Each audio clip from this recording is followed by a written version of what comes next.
one, the bucks and everything. You shot the big 8 point. You shot They just came out the this one. One was just a couple weeks ago. Yeah, they came out. We came out back to back weeks. Yeah. Yeah, you guys had Thor in there, the weenie dog. Yeah, we were frequent. We get them Yeah. every year. Well, Just get them because I like it's the peace of mind. It's like, I think it's hilarious that a weenie dog. dude, that's that's the meanest. Hell, he bit me in the leg. he gets stuck up. Yeah, we gotta have Ash watch this because I can tell him the story about him eating my leg. He touched the deer before Eric got to it. No, This is a Thor found his buck. Oh, Thor found his buck. I went and grabbed the antlers, and Thor broke through his rope and came and hammered my leg, chewed a whole 8x8 square off of my jeans, and drug like my leg like he was like chewing on a chicken wing because I touched his deer. Bob will let him chew the ass out of a deer as soon as he finds it. It's his reward. If you touch that deer, you were screwed. Yeah. I mean, it's his. Yeah, He found sure. it. It's not yours. Yeah. That's awesome. Hammer's getting old. He's got another one coming. As long as he finds it. Okay. It just saves a lot of work. It just saves like a potential lot of work. If you know what I mean. This is the shit we gotta be talking about. Yeah. We're not talking about it. Are we live? Oh yeah. We have just running in. Just rolling in. Is he really? Garrison just roll it in. I was saying the whole time we were over the bar, I was like, that's all good conversation. Yeah, so we've been down here shooting the breeze and everything. I don't know. These guys got here 20, 25 minutes ago, and we just been had a pour or two, and now we're down here having a show. So, welcome back to 100 Proof Whitetails podcast, Nate and me, and then we're joined by Ethan Sleeman and Eric Hansen tonight. Down here on the show, we're going to talk about Just Hunt Club, which is a group that they're a member of, and kind of some of the pre-season scouting tips, comments that come in along the way, and we'll just kind of. Well, you guys are the founders of it. No, we're not the founder. No? No. John, right? Yeah, John Lewis is the one that found it. But the cool story is, I don't know if you know the backstory, but when we did Midwest Whitetail with Bill Winky, we were on the East Show, right? And he has interns. Yep. But John Lewis was an intern. So like, there's a video on the Wide 9. It's pretty fun. We could go into that if you want, but John Lewis edited that video, and I want to say that was 2000. I mean, long time. probably 10 years. 2000, long time ago. Maybe 10 years ago. So, anyways, long story short, John went a different route. We stayed with Midwest Whitetail for a little while. There was some changeover. John started his own thing, and we just were like, one day, I'm like, you want any help with what you're doing? And I said, sure. And, much more. Midwest Whitetail was great. It was like first of its kind to do the semi-live. It really was. It was awesome. I remember started watching that, and it was like revolutionary, But faces changed. Bill sold it. Yep. And it just wasn't as I guess it wasn't as personal, as intimate as it was. And so we just, went different direction. We tried some other things along the way, but then we got together on this Just Hunt Club thing, and in my eyes, it's perfect because it's everybody it's all Northeast, very personal, and it's just very relatable for us. Like it's not that we couldn't relate with guys hunting in the Midwest, but we were the East Show. There was East and the least. Yeah, the East and the least. Perfect. And they always struggle to get content versus the Midwest stuff. So yeah, we're not the founders, but we just, as I like to say, we just get a few nice perks of being involved. The reason we started filming this stuff along the way was because, quite frankly, people think we're full of shit for killing these deer. And, they'd accuse you or whatever. And it's like, well, let's just film the shit then, And so, yeah. And John's local. He's lives in Watkins Glen now, and he was, I think, Corn. When I'm not, he lived in Corn down that way, and he's got some guys helping him, Cody, and we got to deal with a couple guys from Massachusetts, but that's okay. And we are the holders of the group. Yeah. I mean, we're I think we got 7-8 years on the next one, so we kind of balance out the age structure a little bit when it matures, but it's fun. Those guys are great, and it's a lot of fun because everybody's out for the same goal, and the outdoor industry. For me, it's just I can learn about the different business. Yeah. That's fun, and obviously film the hunts and whatnot. So yeah, And you guys have been doing that with them now for last, was it before COVID? 5 years anyway. yeah, Probably. 5 years. Yeah. I was saying, They besides did, the um, whitetails. I mean, you guys are on there waterfowl hunting, fishing. You guys are doing all sorts of stuff. Yeah, they got a whole bunch of John does some trips for stripers. He's got a ton of waterfowl, sea ducks, pretty unique stuff there. Cody's big into the geese and the ducks locally. And so yeah, it's a good, it's a good mix. Yeah. Yeah, it's called the Just Hunt Club, but it's it's a lot more than that, I think. And he's got some really good accounts too for some of the stuff he does work for. He owns Cold Front Creative and does stuff for Mossberg, and they're one of the title sponsors of Just Hunt Club and Tide Me and some of those other ones. So it's good.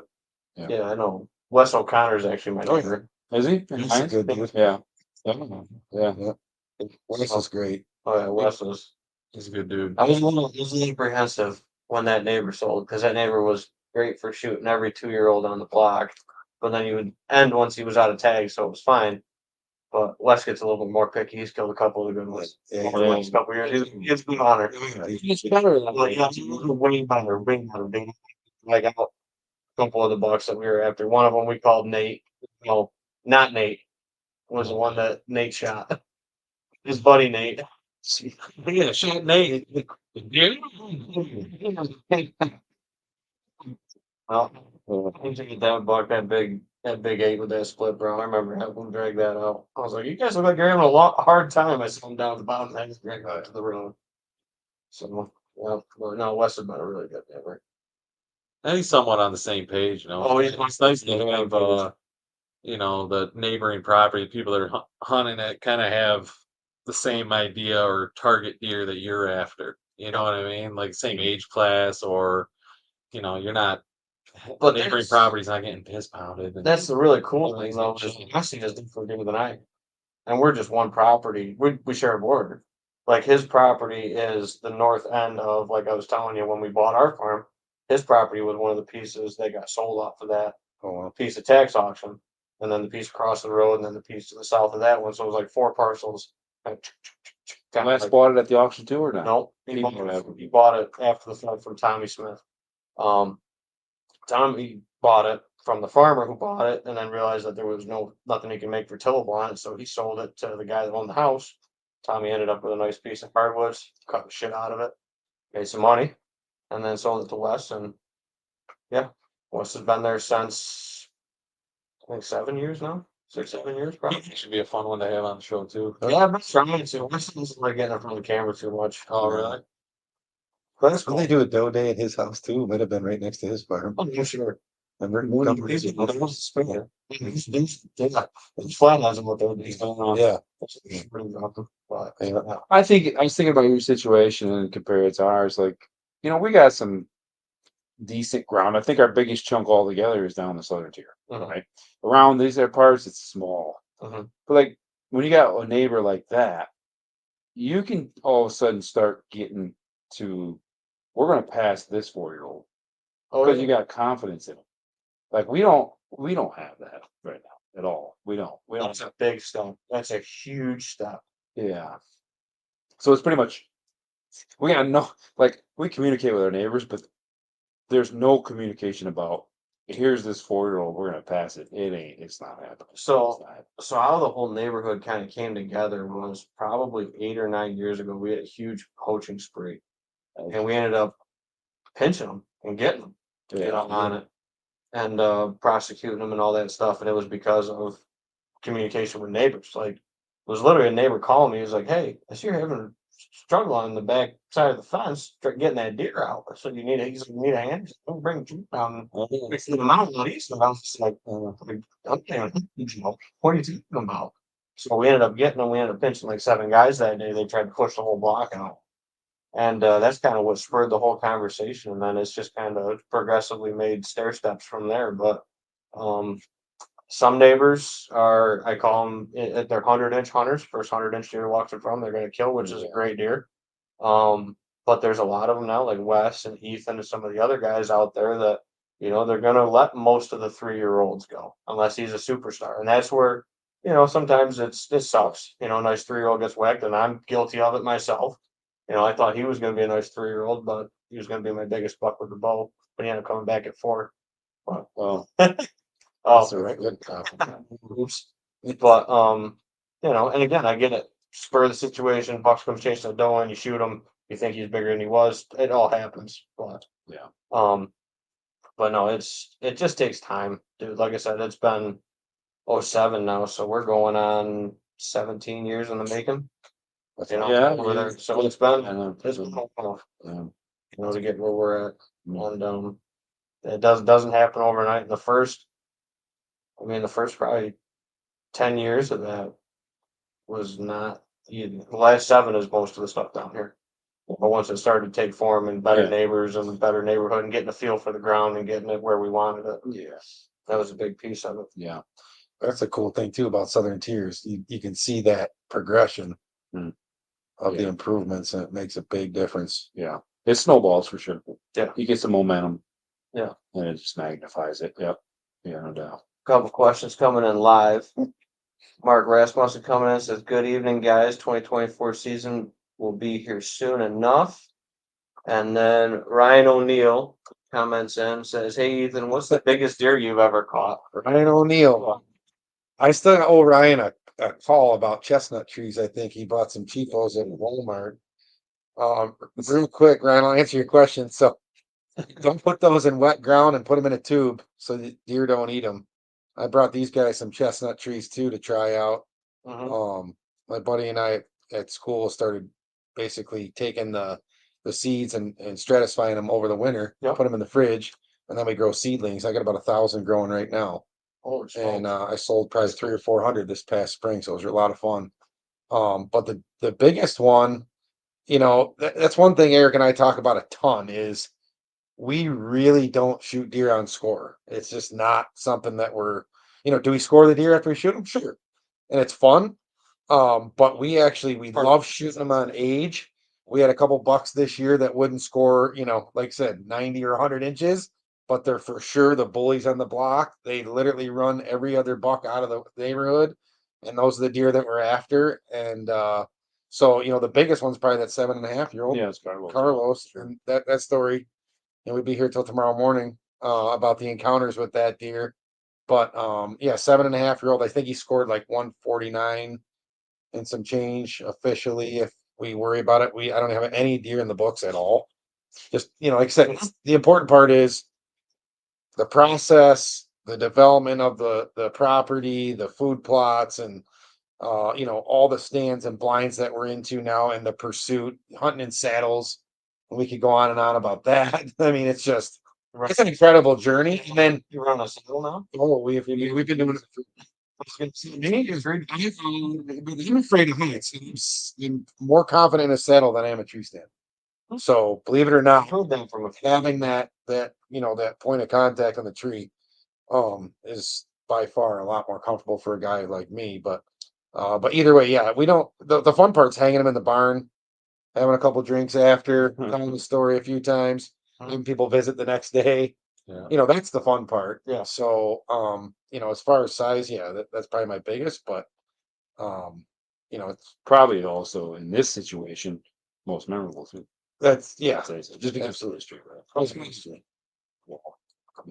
And I've shot at plenty of them. I mean, that one particular one that was 7.5 years old, and I hope we can get in these parts, like what I would call the Finger Lakes, the broken farm country, to get one to 7.5 is a major feat. Now, the ironic part about that deer is, What did you at 4 or 5? I think you missed him. I missed him on the bow. Yep.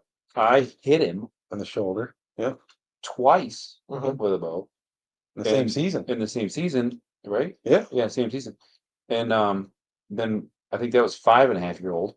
Then his rack was not as good at 6. We Yeah. tried to kill him, but Yeah. never did. And then Yeah, at that's 7.5 again. Yep. I Makes took it on obvious. that. Yeah, the one right at the top of Nate. I shot him the year before, and then when I killed him the following year, his lung was all freaking swelled up about the size of a softball. Oh, You got him. Yeah. Same with Let me think about this. It was one stuck to his rib cage. It looked like spike maybe. It was all Never freaking like that. gnarly looking. And then he was running around. He was chasing a doe that morning when I found him the next year. That's crazy. Yeah, it's amazing how tough they are. I You're mean, gonna breed. the one with the arrowhead plaque, he had a broadhead hole through him. I mean, dude, it's tough. They're nuts. It's almost intimidating when if you want to. When they get 3, 4 years old, they're almost in front of them completely. So I got one this year that I freaking winged last year and Yeah. then whiffed. And then I tagged my buck over there at the bar, Yeah. and then I had to watch him breed a doe 3 times in front of me on the cameras with a pistol because I was tagged in. I have a freaking tag. Yeah. Then I watched him on the side hill breed a doe, and It's okay. that's the name. I'm like,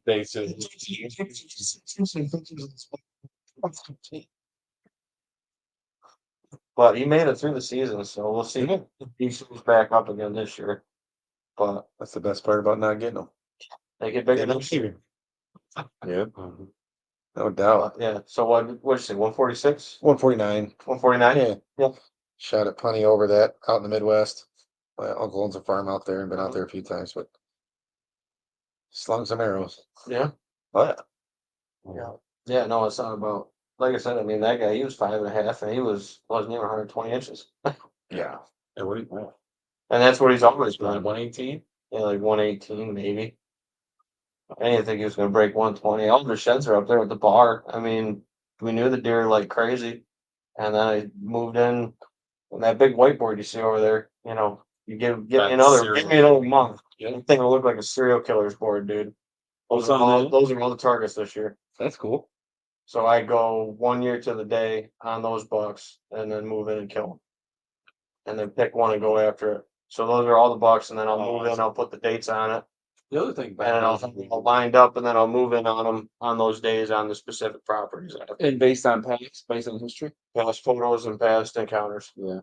is every year when he gets a new group of bucks or whatever, those 3-year-olds that come up that have that jump that you were talking about and Mhm. comes up with names for him, he picks a topic. Like, well, 1 year you can see there's those bar bucks. There's Crafty, there's the Clipper, there's he named you like, oh, that's his name for the area. And he had the Stooges, he did the Three Stooges. That was the last one that was Yeah. that was Really? really, yeah. Larry and Mo got whacked by neighbors, but he was the lowest scoring. It's gonna be fun. It's fun. We come down here, we have a few beers or whatever. We're like, wow, what's the topic? He goes, I gotta name this one. And we'll go back and forth. Nah, I ain't doing that. Sometimes the best ones are the ones you don't think along. It's just random. Well, the Three Stooges, they were 3 2-year-olds. They were all together, 8-pointers, but all very different frames. Yeah. And then it was just Curly, Larry, Mo, and then 2-year-olds and 3-year-olds. And then when they were 4-year-olds, the 2 other ones got killed. West winged one, then got followed up on by a neighbor, and then the other one, he blew up like at 4. His 3 to 4 jump was insane. And then he made it to 5, and he was the last of 3 Stooges. And Mo went Mo went 70s. just under 70. He went 116, like 8. Neighbor. Hank, my one neighbor Hank to the south. Cool. Yeah, freak show, and again, right on the 1 year rule on our south border where he should have been that day. Yeah. Mhm. Yeah. There's a lot to be said for that past history, no doubt about it. Yeah, hot spots. I mean, hot woodlots, hot does. I mean, you name it. You start looking back at it, and people say like, "I got a good day." I think it's the property or the woodlot that you hunt a lot of times, as you get a good doe group that comes back in during that time. A lot of times for guys. Yeah. So Yeah, we had that one. Remember that one buck I killed with a bow on back when New York opened like the 15th or something. Oh yeah. And we had this little spot we call the island, and there was a legit hot doe, October 15th. don't remember. Yeah, I said like 17, 18. I'm like, I never remember that happening again after that. I'm like a doe like idiots or something, but Yeah, it'd be like you should have preserved All that. Yeah. That kind of leads to the topic. Like a lot of guys are like, well, shoot your does early before the rut. It's like, well, Yeah. Right. or do you wait so those does cycle through to try and draw them bucks in, Mhm. or It depends on it's depends on one of many. those. And then you People are like 50-50 on It it. depends if they look at you too in the tree. but That's green light. then our counter rule is go over for 5 or more. as long as it's not, and this is year round. This as is long from as a management standpoint. yeah, this is management standpoint, but if it's a doe group of 5 or more, fawns included, and it's not the last week of October or the first 2 weeks of November, we take a doe out of it. Yeah. Doesn't matter. Yeah. No, there's no, if you have shot opportunity, doe group of 5 or more comes through, you take a doe off. Especially if they got button bucks with them. It Right? doesn't matter. The more we drop one off. Something that I think we've kind of maybe undervalued, and I think we need to start thinking about it. We have a lot of blind locations, like Mhm. permanent blind locations, and we do everything we can to be in and out clean, Mhm. keep them fresh. I think if there's a point in time when we want to shoot does, we need to go saddle or hang away a Adjacent, little bit, yeah. just close, because I don't care what you say. If you're going to shoot one out of it, if there's more with it, they're gonna. Oh, yeah. It's no good. No. It's no good. So, Yeah. like, I just a little bit of tweak like that. If we want to go and shoot does, now if we're going to go shoot a buck and like we feel good about it, we're probably not going to shoot the does. Mhm. You know what I'm saying? But if we're on a doe mission, I think we need to, like, if possible, just go Do it somewhere else. little bit. Well, that's what they meet talk about all the time. Bucket in a hedgerow with a frickin' tripod, dude. Yeah. You know, end of gun season going into muzzleloader, he kills a ton of deer like that, and I killed a bunch like that too. It's fine. Yeah, we're going 200 dollars. I think they're gonna come out, start feeding, and Just wait. Yeah. Yeah. Cool. especially with the rifles, Yeah, the rifles make it It's, really different. it's not even challenging. Depending on your piece. We do that. You guys watch that doe fest we've done? Yeah, just pile them up. Yeah, it's fun because those guys don't see many does when they hunt in New Hampshire and Yeah, right. and stuff. So bring them down and, like, they get tags. They buy their license, obviously, and then they get doe tag if they're still available. And Yeah. they Which just, yeah, for them, it's not that we don't value shooting does. We like it and stuff. The kids can do it, but they come in and it's like they get the jollies. well, that's. I mean, I have uncles that come in. I have buddies that come in. Like they're having a rough season. It's like, dude, you want to come whack it down? Come whack it down. Right. Like, you know, I'll put you in a spot. You want to Yeah. put 60 pounds of meat in your Yeah, face? you put 60 pounds of meat in the freezer, and I don't have to trigger one or do it. Sure. Yeah. Absolutely. Something I would really like to see come in the Finger Lakes area is actually a donation drop off like they do. That would be cool. Yeah, in we've the talked about Midwest. that. You know, there's so many deer and you get so many does. Like you said, how many times have you sat out there in this area and you got 15 to 20 does that just come out? Yeah. It's like No, that's the limiting factor is how to get rid it's of like it. just to eliminate a little bit of those numbers. It'll be fun, but man, we eat maybe 2 deer a year in Yeah. my house. Right. Like So any more than that, it's just the freezer's too full. So in the produce industry, over since COVID, there's been a ton of money pumped into Feeding America Mhm. food banks, right? Yep. And some of it's private, some of it's government. But the concept on those could easily translate Oh yeah. to venison. It's just not as publicly accepted in a lot of these cities. Right. I mean, this is, these Mhm. places are generally city where there's a lot of population of people, Mhm. but they've gotten a ton of money. But the purpose of killing the deer is to feed people, right? Mhm. Same thing. I Right. would argue a lot of times more nutritious, Yeah. but it's Leaner. Oh, where it's you definitely kill leaner. them. Where you kill them is you got to get it to people. You know what Yeah. I'm saying? So I think that's Well, what and the change. we've looked into it too. The closest drop point for us is Dundee. Yeah. That's the closest venison donation drop Wow. point. Not Venison even donation. walls with steak. Something It expensive. was you really money or something to make that trip or something, but Yeah. And another thing that is happening in this area is processors. A lot of the older guys that used to do it, like Bernessels, Oh yeah. Pro used to Um, do it, Victor. DPs over in Lions. yeah, Um, Daryl's on his last few years. yeah, and he's Daryl's gone. only probably got a few years left. I know Bernessels is only doing archery, but Andy's brother, what was his Hollerton. yeah, Mm-hmm. what was his brother's name? He He was at the diaper party at Connors. But anyways, he's actually opening up a processing off of Bell Road Yeah. right here in Clifton. Good. He's So I'm gonna honest to drop it, dude. yeah. That'd be awesome. Yeah, I was talking to him a little bit. He left before you got there, but yeah, Bell Road would be Aaron. straight. Aaron. New company.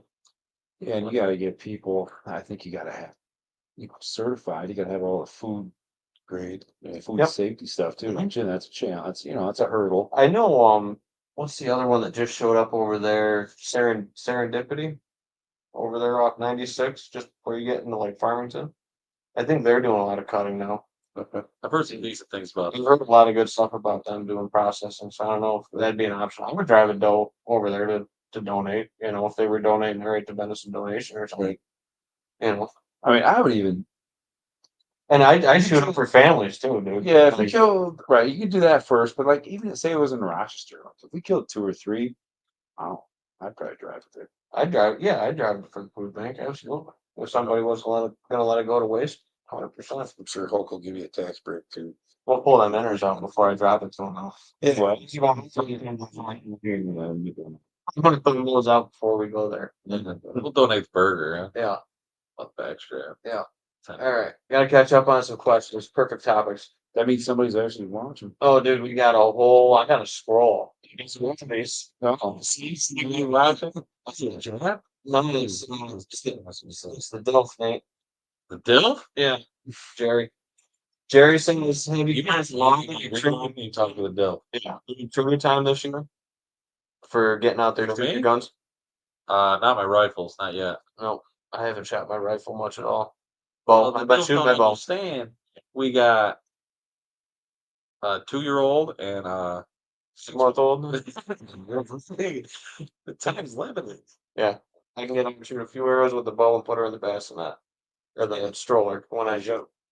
That's about it. I'll touch the rifle off So- probably after I kill my buck. Yeah, generally, I've shot a couple wood chips in my 22 here in the yard. That's about it. Yeah. Actually, yeah, I should have some woodchuck.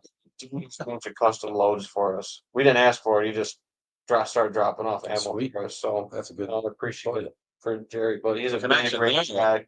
Is he used to work with your mom at Yeah, I knew it was Cross- this boy. so, cool. Yeah. So that's how I know Jerry. For Jerry Great and guy. me. He's full of knowledge on reloading, Reloading, Different ballistics. bullets. I mean, hammer bullets versus. Okay, he's a big copper guy when it comes to rifle. Of course, I think that's like the thing now. You want to shoot If you give me copper. his contact, I got a ton of preload and stuff I want to get rid of. Well, there you go. Yeah. Ethan Sleeman. yep. We'll put you in contact, Jerry. Yeah. Bo Hunt says, since you've been talking about chestnut trees, I got a question. I have multiple chestnut trees that are over 20 foot tall and still not producing any nuts. Any suggestions why? How far? We got to figure out how far apart they are. Pollinator They need issues, to or if you got be- males versus females. Well, they have both, but they've got to be within 30 feet or so to wind pollinate. That could be a problem. Yep. So if they're not getting pollinated, you won't have any viable seed Mhm. in that that spiky husk or whatever you want to call it. So that's probably the number one reason they're not. 20 feet tall is a really good tree, so it should be by now. I'm not sure why they wouldn't unless they're just not getting pollinated. Yeah. That's it. They got to be if they're within 30 feet of each other, they should be any day. I mean, it takes the trees I brought these guys should be 4 or 5 years. You'll have a nut. Yeah. So Yeah. Some of the ones that we had actually, I don't know if they just got blighted or what it was, but all of a sudden they just snap Yeah. died. yeah, They might They have- were a Chinese hybrid, I think, of Okay. some sort. We got them from just a QDMA event we went to. Got Yeah. a bunch of handouts of free Yeah. ones. And they got nice. They got 15 feet tall or so, and they started producing, Yeah. half dozen nuts or whatever. And then all of a sudden one year just snapped, and about 6 of them out of the Yep. 10 died. Yeah. Just all of a Were the sudden. deer eating them? Oh yeah. They're all over them. Squirrels were all over them, and yeah, That's a they were loving them. pretty neat thing. Yeah, other than that, I mean, you could have just rolled the unlucky dice of having a bunch of males and not having any females in there, but you gotta have at least one female. Yeah, I would. You think? I mean, the trees that we have, they're also Chinese hybrids, but they have both. They have both genes in them, so they don't Oh, they really both- need. Yeah, they don't really need like not a persimmon. It'll be male female. Yeah. But these are just they're wind pollinators, so they got to be around other trees. That's probably the biggest thing. Hopefully, they're close enough. If not, he can still put intermingle. Yeah, absolutely. I'd plant more closer, and in a couple years you get some catkins on there. That's what holds the pollen. That's their flower. Yep. And then let them rip. So Yeah, so increase your planting. If your spacing is not that's too far adequate away. or whatever, if they're too far away. Yeah, we usually run them in like 25, 30 feet. 25, 30 foot. We plant them closer in apple trees and we alternate plant them. That Mhm. way they kind of stagger plant when we put them in usually pods of like 9 to 12, Perfect. depending. Yep. That's usually how we do it with our chestnuts. We've had good success with it until they get snap blighted. Yeah, So can happen. another comment also, what does the guy do for a workout regimen and what does it do for me? He's in better shape than Cam. See Rand behind the truck here. Ethan's managing. Ran behind the truck and he did push-ups on the way over and drank a protein shake. So You get the protein shake. yeah, The secret is 120 proof, not one. Is 120 proof is the secret, though, if you're wondering. Keith Burley, I think you know him. Yeah. He says, but looking good in that spot. Keith's been down here a bunch. He does some whiskey stuff with me and stuff like that. So actually got some sweet corn from one of your fields that he dropped off the other day. I'm out behind his place or whatever. Yeah. You know? It's abundant right I don't now. know anything about sweet corn. Yeah. Yeah. He says, sign me up for a doe hunt. I told you, Keith, anytime you want to come Good out. giveaway. Sounds like you got a lot of them behind the horse barn town. Yeah. Jesse Festa says Jesse says he needs at least 5 to 6 a year. We know our buddy Jesse.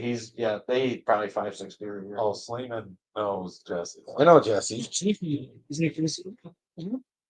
Haven't seen Jesse. Yeah, haven't seen Jesse in a while. Jesse, how's it going? Hope everything's going well. Keep eating the deer, buddy. They're good for you. It's 3 weeks now.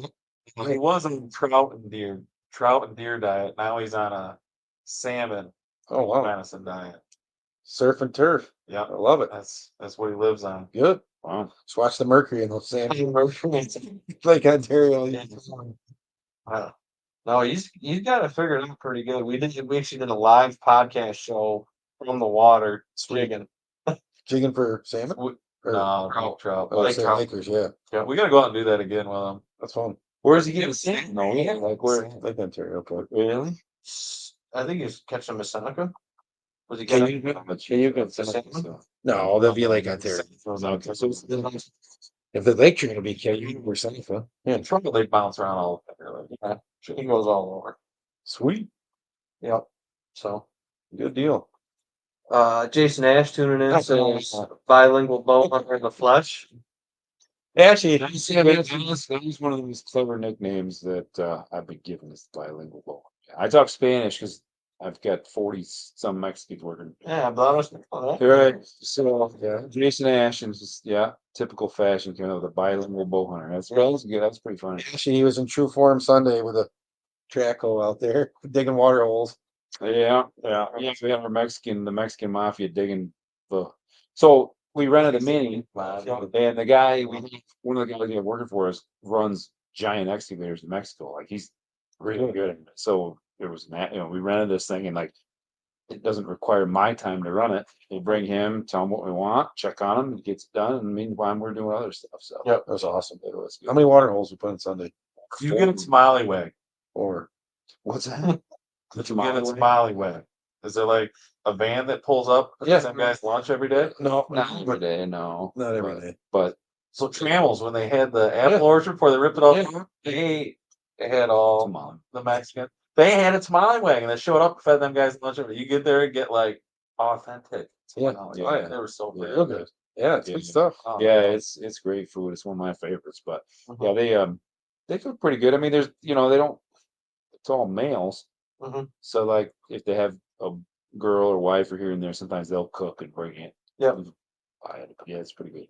Pretty good. Yeah, my cousin's got a big dairy up in Adams, Jefferson County, Oh, yeah. and it's all Guatemalans. They'll work for him for 8, 10 years, Yeah. and then they'll go retire, buy a tobacco plantation back home, and they'll retire. Yeah. 40 years old. Yeah. Put away Actually- money and send it back. But yeah. Yeah. So you guys been putting in water holes for whitetails, or That's an interesting story. We put one in. Jeff Sturgis, guy that we follow, Yeah, yeah. and he got me hooked on these 100-gallon water totes you get at Tractor Supply. Yeah. So we put one in, and we were miserable. It wasn't working. They weren't around. And we were like, what happened? So I think it took about a year. Yeah, About a year. because we had a camera right on video mode, and you We'd get could see what- raccoons, and we would get black bears, and we would get all sorts of stuff. And all of a sudden, last year, I think it was, we had too many cameras out. And every single morning when you wake up, you guys know exactly what I'm talking about. You go to all your cameras and you try to see what happened, right? What happened last night? And the most pictures by far, by probably what, 30%, 40% more than any other camera was that water hole. Yeah, and the only thing we were a little uncertain about was it was how many gallons that tank? 100. So Well, we're burying it's them a little bit of, I guess, terrain perspective. Now, is this in the southern tier? Yeah. Or is this Finger Lakes? Well, You guys, the original one he's talking about the southern tier. okay. Because that was a more limiting factor down there. So we just tried one, buried it, flushed with the ground, try to hide it. I think a lot of the hesitancy at first is it's not natural. Mhm. So And the scent thing. I mean, you're pulling a tote out of Tractor Supply Yeah. or wherever. No, it's different. I mean, it's getting hauled around. Once the first Wow. slickhead got her piece in there, These- we have pictures of 6 and 7 at a time in that thing drinking in the middle of winter, even when it's snow on the ground. They'll keep it open. Winter's huge for water. It's Well, they say the cold weather will actually dehydrate you faster than the heat. I believe it. Yeah. No. So yeah, yeah. So the concept this year was I wanted to make them with no liner, Mhm. and I want to make them bigger with in a little more, like a gradual slope, get into them. And my guess is that I wanted the mature bucks to feel not so I stick my head in this tub and I can't see, just trouble. You know what I mean? Like Yep. skittish. So yeah, we made 4 of them the other day in the southern tier, and we made 2 more in the last 2 days up here, Mhm. and they're pretty big. yeah. Like they're pretty big. I mean, they're big. And Like 1/10 of an acre. no, like 20 by 20, Okay, well, something like that. You know, 100 gallons. But yeah. yeah, Yeah. now we're going to see if we're taking a little bit of a chance to see if it's going to hold water. Mm. We try to get down to like the clay. Mhm. I think they will. So And there's then there's no line. No. You guys just there's show. no liner because I want it to be natural. Like I don't want the liner because they won't. I want them to actually get in it. Mhm. Like an elk almost, and wallows. Kinda Get in. wild, yeah. Yeah, in a liner, they're not going to do it. And I didn't really want to spend the money on anything else. There's some those earth ponds and stuff. I mean, those are pretty nice, but they're expensive. Pricey. So we're gonna try it. Yeah. We got a camera on a couple of them now, and it rained last night. It was totally dry, and the first one we made this weekend, totally dry. It rained half an inch down there. And there's already water in it, and we had deer in it already. Mhm. Spot. Yeah. So it's gonna work. Especially with that fresh earth, dude. There's something about that fresh earth and deer. There's always fresh Checked texture. out over there. Check. Yep. Well, that and we have some totally secluded. Yeah. Now we've got some like adjacent to a food plot in the wide open. So we're going to see, just have observation what they're doing, how they're reacting, and you can't take it like that day. I'm telling you, if you're doing water holes, wait 2 years before you fill it in because it's gonna be a different, mood for those deer. Yeah. Yeah, and I think one major point on all this, like as it relates to water holes and a lot of stuff, you hear a guy in the Midwest and Iowa will do a certain thing and it works, or you hear, he mentioned Jeff Sturgis will have his theory on it. You just gotta try it yourself. And It's against the check. We yeah, talk about that all the time. like the deer in New York, or I would call them very, skittish, very Pressure. pressured. You're gonna get away. I see them in Iowa, like Lee and Tiffany are awesome. Like I respect the hell out of what they do. They had a water hole the other day. They didn't even bury the thing. It's right on top. The deer come and drink out of it. They were not going to do that anymore. They're not going to do it. So like you gotta learn from everybody, but like cater to what you're doing. Try it, see what works. Right. Try it yourself. It's just like the mock scrape and the water hole thing. You also have to put it along some sort of a line of movement. You can't just put it out in the middle of the woods too and be like, hey, we're gonna put a water hole here. It's a great attractant, but it's in the middle of the woods with like no topography that leads to it, like a ridge line or something Yep. like that. And sometimes they take time, like you said, take time to get used to and just be that feature there because you got generations of deer growing up, they're never water there, Right. so. Yeah. I think that's a big piece of it. We've had so much rain right now. I mean, shit, my grass hasn't even browned out my lawn here yet. And that's where they're getting the majority of their water this time of the year is through the vegetation that they read. So you're also fighting that, and that's why, like you said, the winter time is a huge one. Also, that fall time when stuff starts to dry off, moisture content's lower in food. Yeah. That's when they start turning on the water too. So Yeah. Um, And that's when we want to kill them anyways. Yeah, It's like, absolutely. it's- Absolutely. So we have a couple, we kind of call them somewhat vernal ponds or whatever. And the way we kind of design those in is one, we had wet field and we drained it to a spot.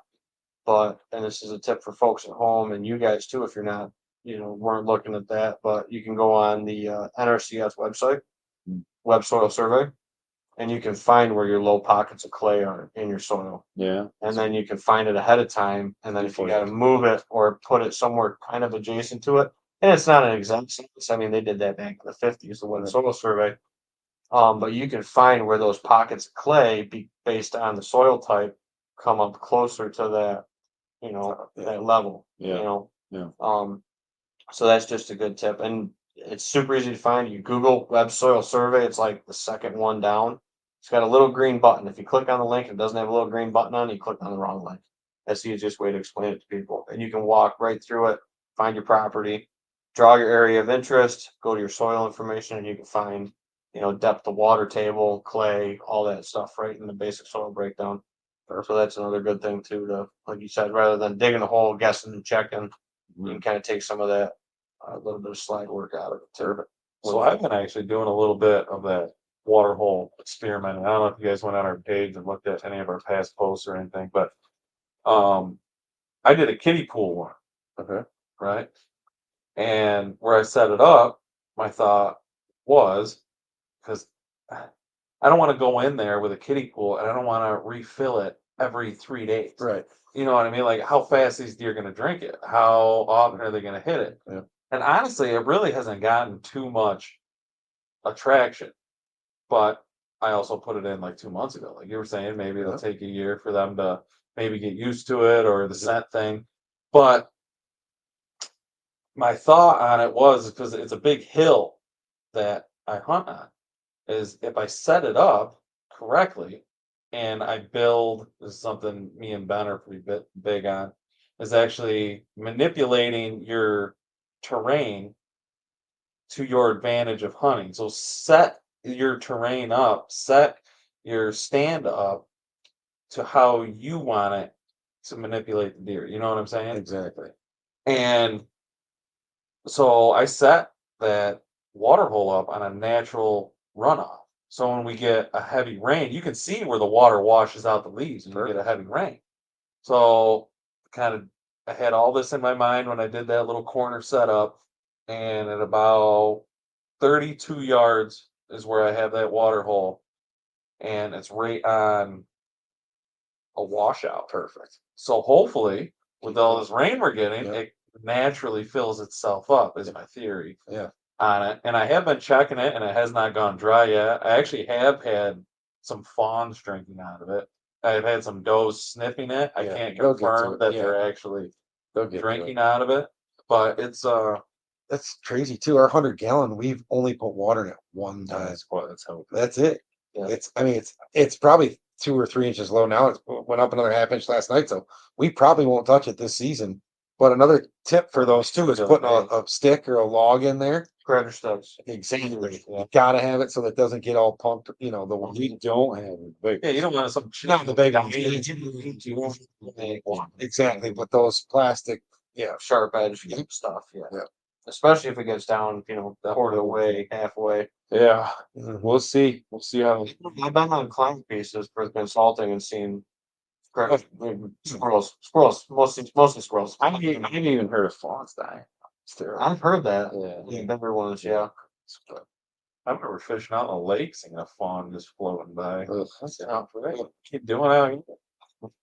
Bit off morning with the swim. See, he found a turkey with like an 11-inch beard Floating in the middle of Cayuga Lake. Ugh. Yeah, like what the hell? It was breasted out and everything. I don't know. Wow. Something Mennonite or Amish shot Maybe I picked it up somewhere and Probably. freaking dropped it. it. Jesse says he's been drinking those salmon on Lake Ontario. That was Good for him. a little Life's Pushing them. They found a 21 pound. Yeah. sick. You watch some of his videos he's posting on Facebook. Yeah. He's out there catching them with his bass fishing rods. That Absolutely. reel is smoking. Oh, yeah. Yeah, screaming, dude. Oh man, Wet it's down. fun to watch. Yeah. I got to get out there and do it with him.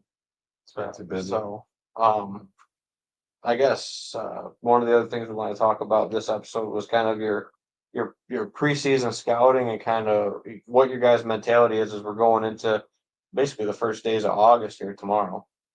So where are you guys at with what do you guys do this time of the year to prep to get ready? And kind of what's your top 3 things to do right now? Ethan's already got to turn up some brassicas. Well, last night we saw a rain forecast. Yep. So we packed the family station wagon, flew down south, and got the turnips in. We had a big plot that failed with beans, Mhm. and that's a huge thing. It's just watching that rain. I mean, number one right now is fall plots. Mhm. And we don't do it. I mean, Eric can attest to this. We will swear there aren't any deer in the county until A, we get pictures of them, or we find some magic bean field somewhere. We really don't see that many, to be honest. It sounds really weird. In the summertime. And we don't spend a ton of time because we know that shift is coming.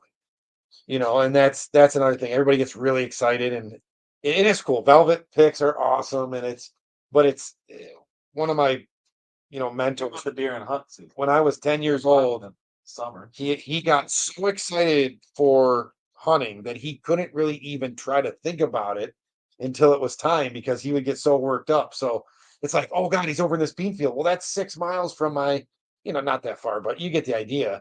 So we really don't, I glassed a real nice velvet buck down south last night, probably a 2-year-old golden goose, beauty, and a bunch of does and a clover lot, but like we don't put a ton of stock in it. I think timing is like, we still, just like you guys said before we started this, we got stand work to do.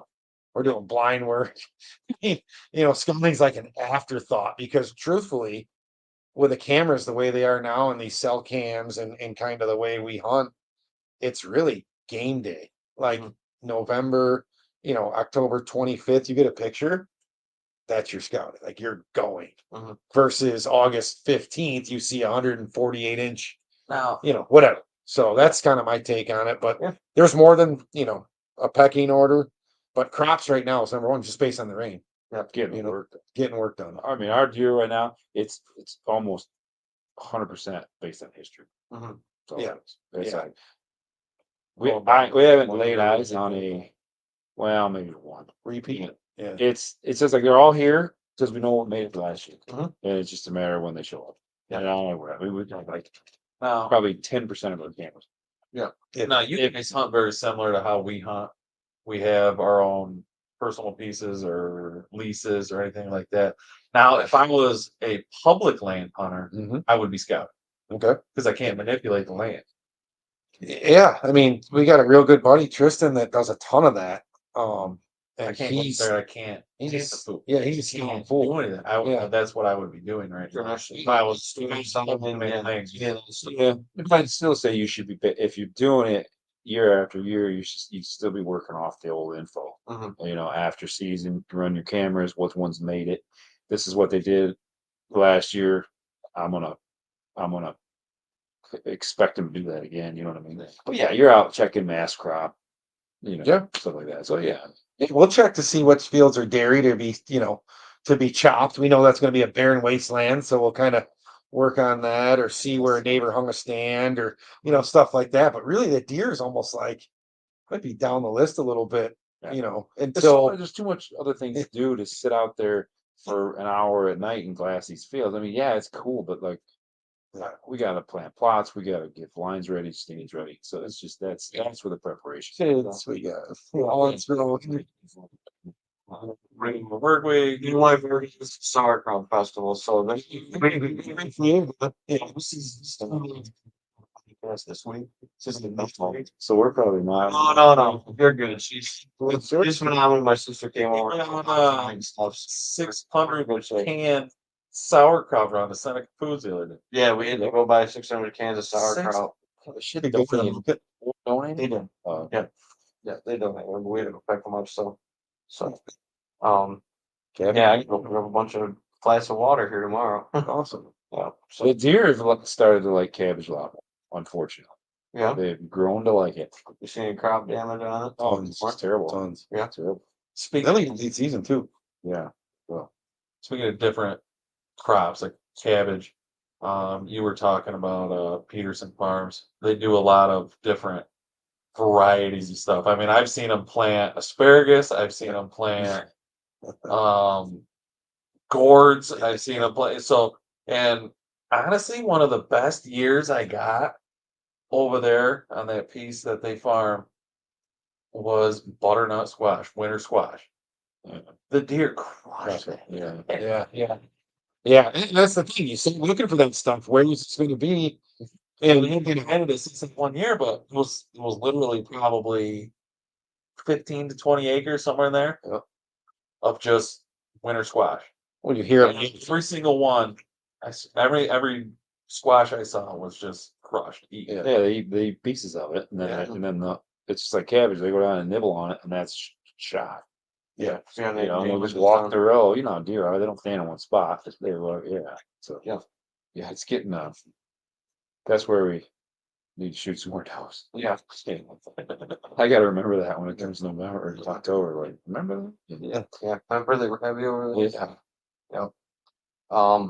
So like you said, thick bean plots and that stuff like that. Good thing to check on is if you did do a summer crop, whether it was beets or buckwheat or whatever, looking at your summer plots or looking at maybe a clover plot that you planted in last fall that failed or spring planted clover that failed. Mhm. Looking at these plots and not just saying, I planted it, it'll be ready for season, but you take a trip back there if you don't got a camera on it or something and make sure that you got a good food source going into season. Yeah. It's huge right now. You got plenty of time. Yeah. I mean, you got time for turnips still for the next 2, maybe 3 weeks. Yep. And then in the next month, you could go cereal grains and clover, annual clovers, and be very successful as well. And the secret's out that rye is our friend October 1st. We plant it. Rye wheat, dude. I've been Yeah. planting rye for. Yeah. I was talking to a buddy of mine the other day. I said we've been planting wheat for food plots for 20 years. Yeah. On me and my dad. It's your third charm when the other stuff doesn't make it too, and it will always grow. Up to that lawnmower, dude, and a chain link fence and a freaking drag with a railroad That's it. tie on it with some of our Yeah. first plots. Absolutely. Works great. It's a feel good one. Mhm. Gross. Oh, it grows. Yeah. It grows. You can't really oversee it. You can't really screw it up. It looks great. It's not too wet. We just look at wet feet as much as rye will tolerate. Yeah. Warm, but The only way you screw it up is plant it too early. That's really the only plant way it too early, let it get too tall. Yeah. Exactly, and that's what I tell folks is Labor Day for grains. Yeah. September. You Yeah, we wait longer than that. Yeah, you can go October. I put it in October 1. We have. Absolutely. Literally, should be out hunting October 1, but it's like I got Oh, plans it's for 80 degrees. If you're not gonna quick. if you're not gonna like till it in a little bit, Yeah. I'd say you're gonna go a little early. Yeah, 'Cause you're not- 100%. yeah.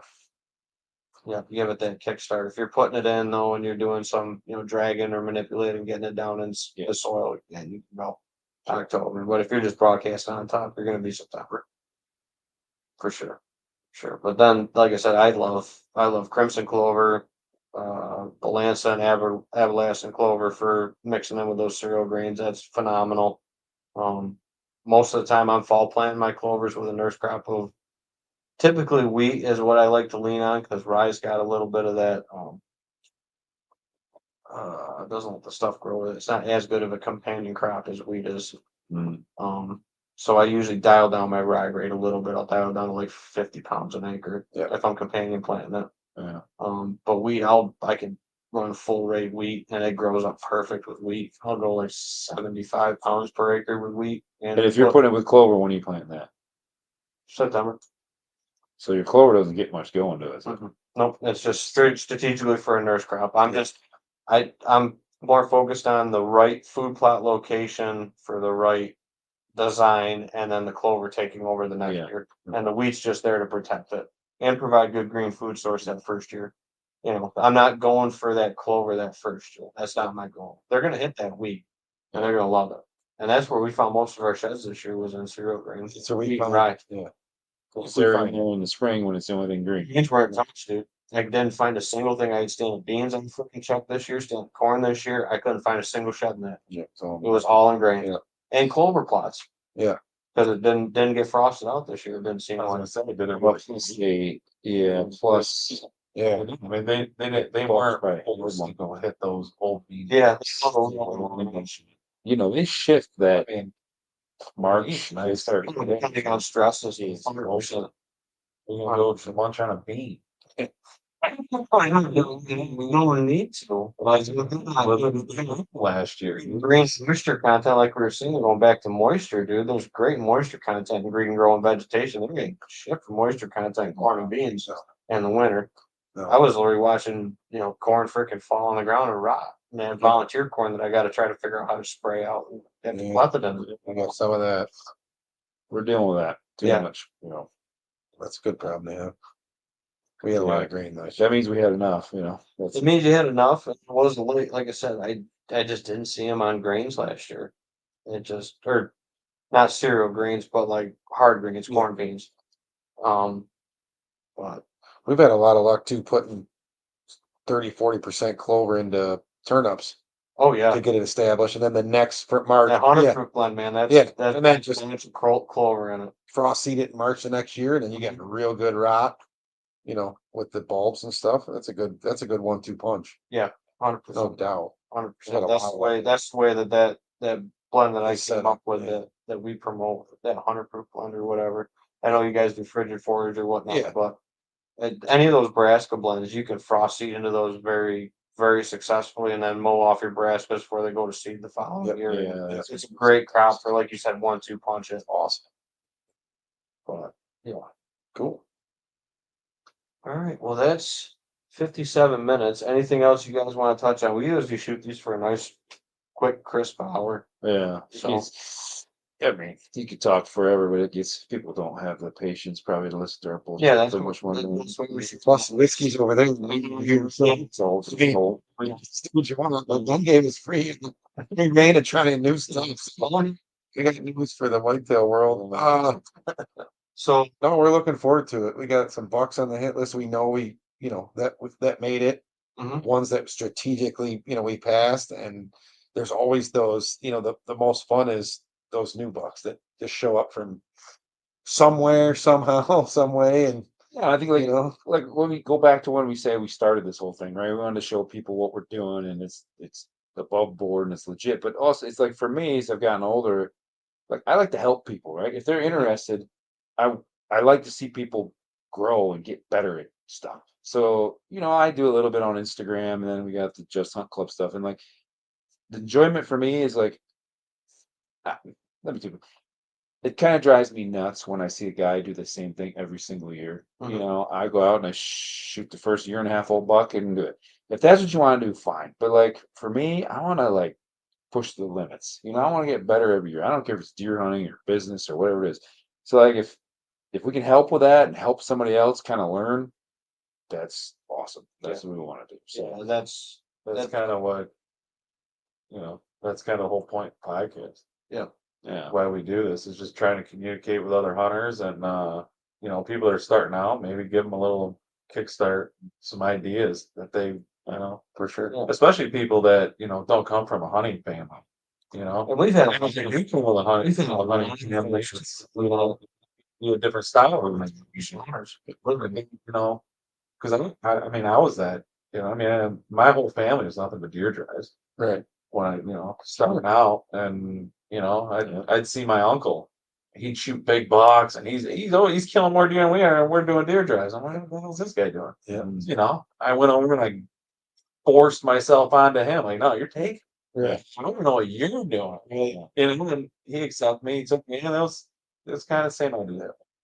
That's He neat. has way more information than when same way with me. My dad, that's all they did. They deer drives and they shot the first year, and that's how I grew up. And I did that the very first year, but it was like there was something more, And back then it was magazines. It was Charlie Elsheimer. It was QDMA. Yeah. I mean, now, I mean, there's this podcast. Love watch. So Shoots all the time. the chicken food now, I think is The good and the bad. yeah, Mhm. yeah, because I mean, there is some bad information, and I think you just gotta like you kind of find the ones that you like, whether it's their personality or what they're doing, or maybe you can relate to them because of where they are or what they own. And yeah, just learn and try to get better. Don't, you can do it with small acres. I mean, sure, it helps to have good neighbors, it helps to have good cover, but like just start with something. You never know where it's gonna go. Yep. Yeah, and that's what me and Nate talked about all the time. Like, we have property we own, but he's all permission. No Yeah. family ground, no nothing. Yeah. We have a piece that we lease together now. That's Too, and it'll be our first year hunting that. So Yeah. It's kind of a nice twist, I think, between me and Ben with this show is, he's hunted his family ground for Yeah. 20 years. Yeah. Where me, I've had to work a little harder to get permission and, build the relationships and hey, if I do this, if I split your firewood this year, could I, maybe have this little section I could plant something, you know what I mean? Like Oh, yeah. trying to barter with Yeah. the landowner and all this stuff. Goes I mean, it's two different views and two different ways of, how you were raised in it, how to do things, but Yeah. it's great. but I think that's what brings better content to the show too, is you Relates make it more go people, back and forth, relates bring with other more. folks on, and we just bounce it around and just campfire circle or whatever you want to call it, and just More or less what pick it we're doing. apart. Yep. Literally. Yeah. Have that beer in the garage around that deer and talk about That's it. Don't knock on their door. They've had a tree laying in their yard from a storm for 3 weeks. Go knock on their door. You go on expert. You, Yeah. you go knock on their door. Be like, hey, if I cut that tree up, Yeah. I get that out of here. Yeah. You know how much land I've been able to hunt just Yeah. by trading labor? Sure. Good. That's it. it's still out there. You just got to go find it. Yeah. Be For sure. proactive and there's value. So you got to provide something to them. Oh, 100%. Yeah. And the other thing is too that I tell the people all the time is if you do have a lease piece, you pay somewhat close to fair market, because at some point somebody's gonna come in. Sure. And, Absolutely. it's gonna try to outbid you on it too. Oh, yeah. So, but if you're providing a much better service than dollars, more people also value service over dollars in a lot of things. Because if it's saving time and money, that's worth more than a couple $100. That's a whole other time. And it feels, it is. And it pays with it. Yes, Yeah. and And Christmas card, cookies, venison. The biggest orders I get.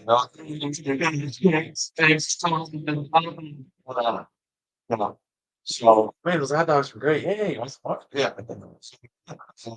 So yeah, as we're wrapping up, where can they find you guys or whatever with Just Hunt Club and everything like that for the folks tuning in? yeah, so I got a joke. This is Mr. No Social Media. And like, have you noticed on Just on Club on the videos, it'll always give our handle or whatever, and Yeah. for him it's no social media. It'd be simple, but I don't know what mine is. Eric Hansen 7 or Eric_Hansen 7. I don't know on Instagram. That's really the only thing I do is Instagram, and then we're on YouTube with Just on Club. Yep. So yeah, the deer stuff's rolling out now, leading up to season. So that's where we're at. Anybody that hasn't seen it, hopefully you want to check it out. Yeah. Yeah, there's some good stuff on there. There's some good hunts over the years. Like I say, we had fun doing it. We get a few perks. We got some good sponsors. I think it's authentic. We don't do something we don't do it, I mean, we don't get a penny out of it. Right. It's simply there's some sponsorship stuff that you get some products.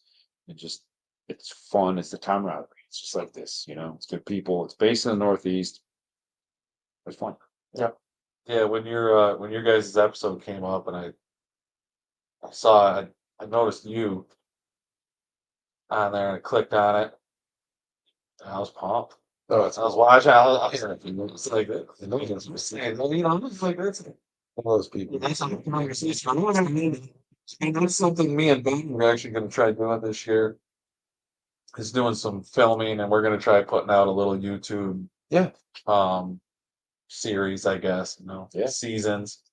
And we got a couple guys that are gonna do some filming with us. I mean, we don't have any of like the high end cameras or anything Yeah. right now. I mean, we're gonna work our way into that, but you know, we're gonna start out where we're at. We're gonna try to see the season is. These are way better than the camera I was filming with 10 years. And that's the one thing about filming, like, you don't need a ton, like you can get some pretty reasonable camera arms.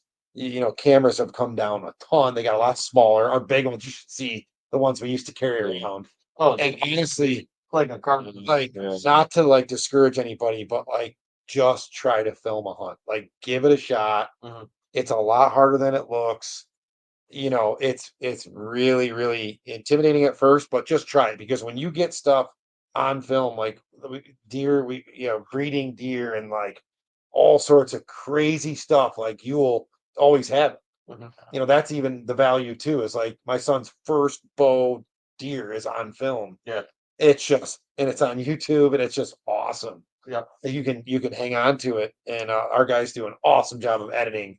I don't want that job at all. Right. And they sit there Being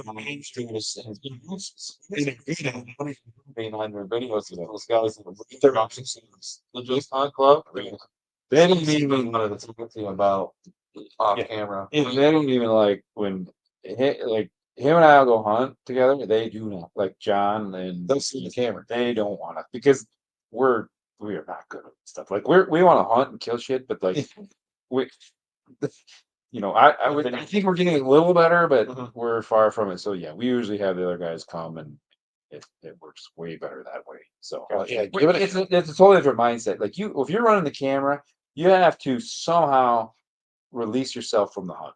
You have to focus on videoing it Mhm. and let the hunter do his thing and just be there. And the goal is to have him not even know you're there. Mhm. And that's powerful. That's It depends which camera guy they It's when that deer shows up and you're ready to kill it. It's me. It's just all right. I'm gonna shoot him here, and I just kind of like point it in that direction. I don't care if I get it on camera or not. I'm like, it is what it is. Yeah, And I'm pumped that's at what I that mean. point. You know what I mean?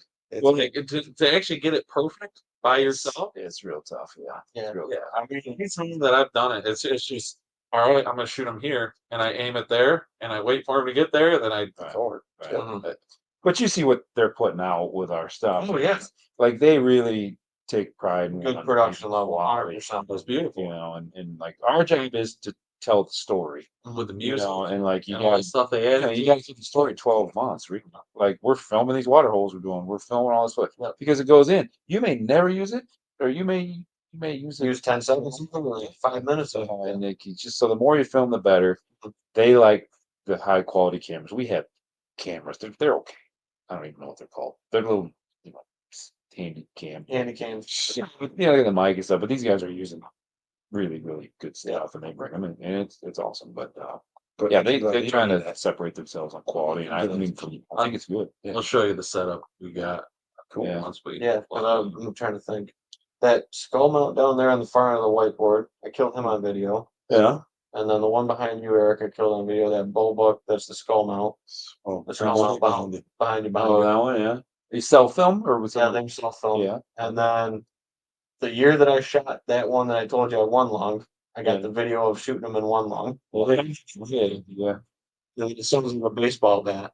It was hitting the on a far side shoulder. Yep. Yeah, everybody knows I smack. Yep. Yeah. It's different. It's totally different. Yeah. Yeah. And it's fun and it's rewarding and it's challenging, but Yeah, and it's a discipline. It's almost very similar to age class of deer. Okay, so you have to go out there and you have to tell yourself, I'm going to shoot this age class or this deer, and that's it. It's just like camera. You have to go out there and you have to be willing to say, I'm not going to take this shot because it's not on camera. Mhm. If you don't want to do it, it's all good. But Mhm. like, I don't know, we just kind of committed. This is what we're Yep. trying to do. We're trying to produce these shows, and I would feel guilty. It may sound stupid. I would feel guilty shooting one off camera Gotcha. because I've committed myself to this. Yep. I don't know. Totally. Yeah, It's tough. it's difficult, but it's like it's the part of the whole process for us. Like, I mean, there's certain deer that you get attached to, and that's what you go for. It means you're going to give up other opportunities. Right. You're going to say you're going to shoot them on camera. You're going to miss opportunities. Mhm. But that if you can live with it, you just tell yourself and you just do it. It's fine. Well, You know. I mean, he worked out really good, but the one behind you, that 8 point, that was a nightmare, dude.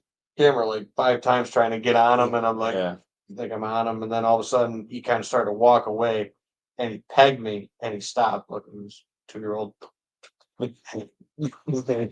Yeah, back thump, but it was one of those things where I was on him, and then I edited a lot of that out. But there was a lot of like start, stop, start, and stop, start, and stop, because it was he'd walk out of frame. I kind of looked down, Yeah. Yeah.